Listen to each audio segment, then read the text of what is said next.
Welcome back dito sa Ilocanong OFW. Dito na naman po tayo sa ating live at mapapag-usapan na naman natin kung ano ang nangyayari sa ating gobyerno sa Pilipinas. Ano po? Nako po, pakatindi na. Parang nawawala na po yung mga pagmamalasakit sa mga Pilipino, sa mga galawan ng ating mga malalaking politiko ngayon. Parang lumalabas na self-interest at saka nasa defensive mood yung iba at saka yung iba naman nasa cultivating time. Preparasyon na yung iba, nagpre-prepare na. Yung iba dumedepensa, yung iba parang nawawala sa personal interest. Pero hindi natin sila masisi. Politics yan. Mayroong kasabihan, politics is the most amazing po yan, kasi ang sabi kasi nila, blood is thicker than water, sinasabi nila, but politics is thicker than blood. Nangyayari po talaga yan. Ang hirap kasi, ibase na lang natin sa ating sarili, di ba? Ang unang kalaban mo, sarili mo. Paano pa kaya yung andyan sa mga politics na yan? Napakasalimuot ang buhay na yan. Kaya sa unang tingin mo, hindi talaga madali ang maging politiko. Totoo po yan. Mahirap. Sa loob pa lang ng pamilya, ang hirap ng mamuno. Sa loob ng isang organisasyon, ang hirap ng mamuno.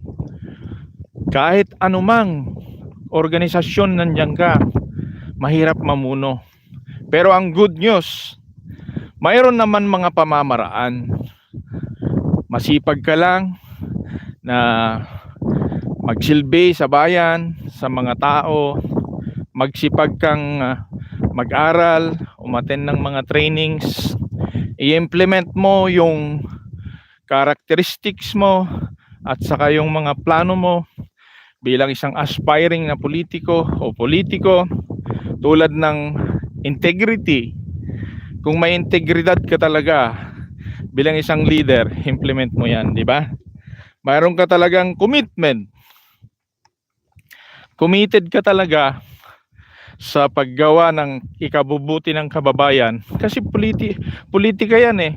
Yan ang pinasok eh. Mabuti po yan. Ang nangyayari kasi, sosyo-politiko, komersyo yung iba. Well, hindi naman nating masisisi kung ganun, kasi ganyan nga talaga eh. Hindi man natin pwedeng i-set aside ang right of suffrage. Yung hindi na tayo magbutuhan, hindi naman pwede. Wala nga tayong option na kunin. Which lang ang pamimilian natin. Ang pamimilian lang natin sa politika, una sa lahat, merong hindi maganda. Yan, pamimilian natin yan. Hindi maganda. Merong mas maganda at mayroong pinakamaganda. So yun yung pamimilian natin. Kahit ano pa yung takbuhan mo, kung totoo ka talaga, ano? Kahit pa siguro councilor ng bayan o city, kahit pa kapitan o ano, kung totoo ka talaga sa iyong paninilbihan, walang problema. Kasi yung iba kasi baka kulang sa preparasyon, kulang sa eksperyensa. Basta na lang lumaban at nanalo. Pagdating ng mga sangkatutak na problema, dyan na bumibigay. Kasi yun eh, hindi man natin sila masisi minsan, kasi yun yung binoto ng taong bayan. Yun yung binoto natin eh. Kaya minsan, tayo na botante o residente, wag ding banat ng banat sa mga politiko natin, kasi in the first place, ginusto natin yan eh. Ang gawin na lang natin, tulungan, makipagtulungan para sa ikabubuti ng bayan. Wag yung susulsulan pa at siraan ang mga nakaupo.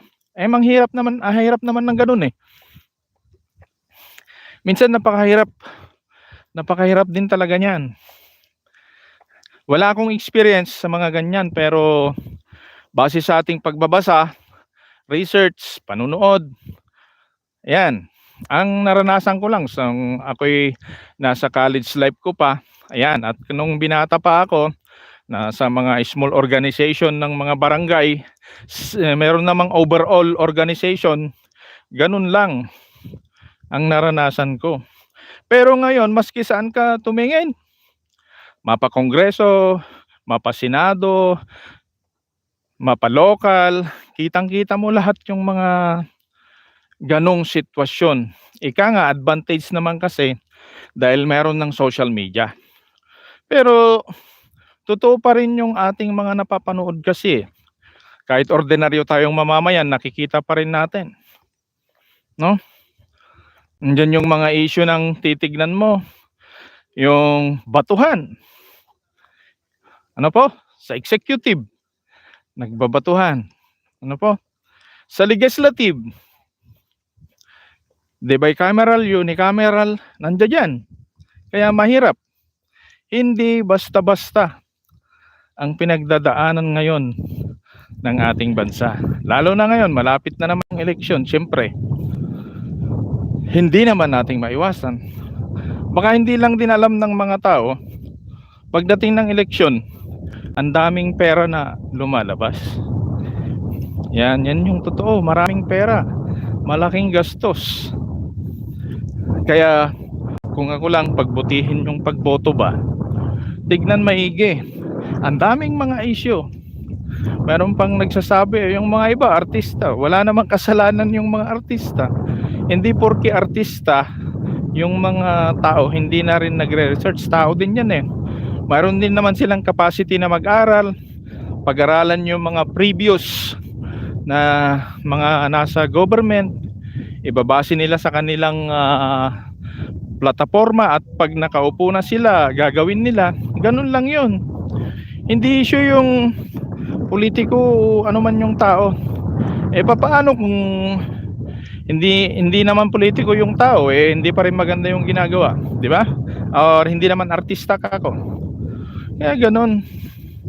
Marami po tayong napapansin. Nawawala yung unity, yung pagtutulungan. Hindi natin masyadong nakikita yung tunay na pagmamalasakit sa ating bayan. Pero alam ko hindi na ako magsasalita sa ginagawa ngayon. Manood kayo ng mga vlog. Ang dami kasi mga vlog. Nakikita nyo naman yung mga ginagawa ng mga leaders natin na may ginagawa talaga. Yan, hindi ko sinasabi na lahat ay walang ginagawa.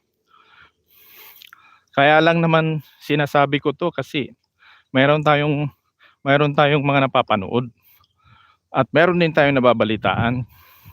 Kami mga OFW kasi kami.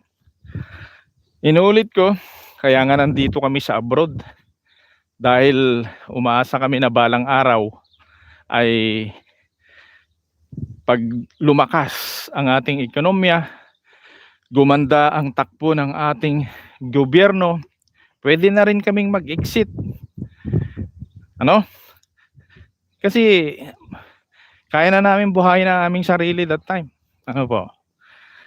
Hay buhay. Ganun po talaga katindi ngayon. Parang nawawala na talaga yung talagang mithiin ng mga ibang politiko. Parang minsan tatakbo na lang para magkaroon ng income, o para magkaroon ng mga proteksyon. Mahirap.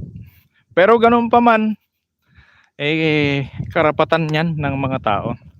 Lagi lang kasi natin tatandaan, magkaiba po yung legal, moral, at saka ito para sa Panginoon, magkakaiba po yan. Yung legal kasi hindi naman sabihin na pag sinabing legal ay talagang malinis na yan. Yan po ay pinagtibay lamang ng batas ng isang bayan o di kaya probinsya o ano. batas ng isang state. Yan po yung sinasabi kasing legal. Pag moral, iba rin yan. Ano po? Kaya nga minsan mayroong mga ina-approve na negosyo na immoral. Hindi ko na babanggitin yun. Legal kasi na-approve nga ng mga nasa gobyerno eh. Paano yun? Divine, hindi naman pwedeng divine lahat. Kasi sa ayaw at sa gusto natin. Yung pala yung pangatlo, no?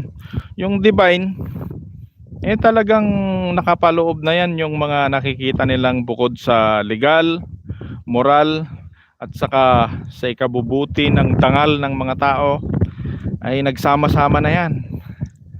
Kaya nga, yung pala marami tayong nakikita na legal, pero immoral na ang nangyayari at saka undivine na. Talagang buhay talaga, no? Pero ganun, wala na tayong magagawa eh. Yan na yung kalakaran. Subukan mong magsalita, wala namang maniniwala sa'yo pagka small ka lang na tao. Unless merong naniniwala, pinagtatawanan ka ng iba, yung iba naman ayaw gawin. Ang tanong, sino ka ba? Ganun naman yun eh.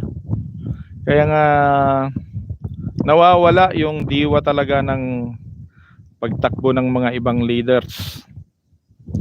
Sana po yung mga magiging leaders natin ngayon, yung totoo talaga.